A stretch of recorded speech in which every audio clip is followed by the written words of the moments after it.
In this lesson, we will be considering the topic of partial fractions. And what partial fractions does is it just allows us to take what is essentially a complex expression and break it up into parts we can integrate easier. So let's begin with this example. We'd like to take the integral of 1 over x times 2x plus 3. But we don't really have any way of dealing with this. Conveniently, the denominator is already factored for us, and this is an important piece, is we're essentially going to break this fraction up into component parts. Right? This fraction, 1 over x times 2x plus 3, came from the sum of two things. Right? Something with a denominator of x was added to something with a denominator of 2x plus 3. And when they were added, the numerator was 1. We're trying to figure out what were the previous numerators.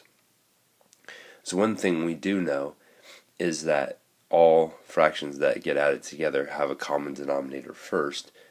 So this does mean that numerator a must have been multiplied by 2x plus 3, and numerator b must have been multiplied by x, and when that occurred, that's when they were able to add together the two fractions with the common denominator of x times 2x plus 3.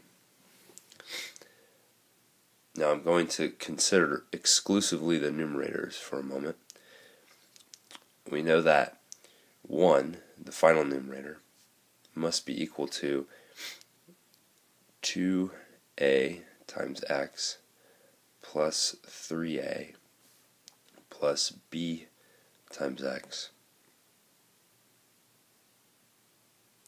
And it's from here we need to notice we can create a system of equations.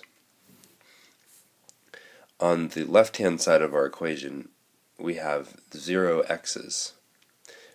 And so this means that at some point 2a plus b, the pieces that are coefficients on x, when they combine, they get 0, because there will be 0x.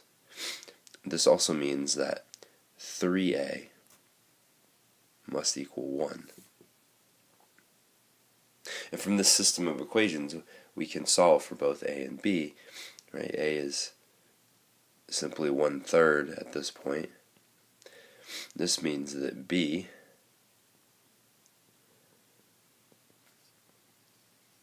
must be negative 2/3.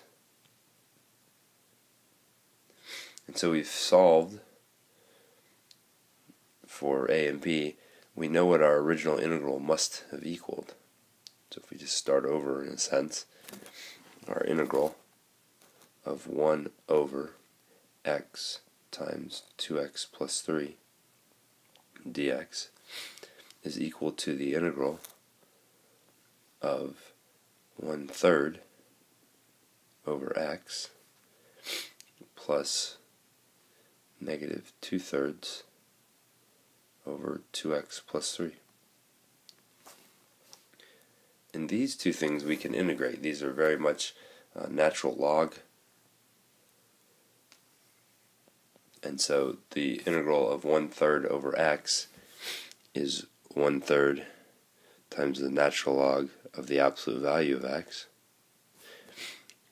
The integral of negative 2/3 2x plus 3, we'll have to remember the chain rule. So this would be the natural log of the absolute value of 2x plus 3. By the chain rule, I'm going to have to divide out the 2 from 2x plus 3. So this must have been negative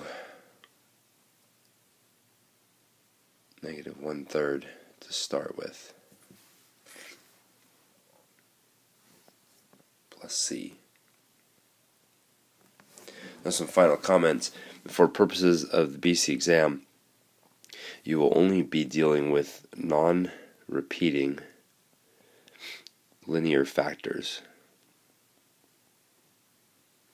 What that means is whatever your denominator factors into, the factors themselves will only be linear and they won't repeat. So even in this section, there are lots of different options to consider, but really for our purposes, we're only focusing on partial fractions involving non-repeating linear factors, or the denominator will only factor into linear factors that are not identical.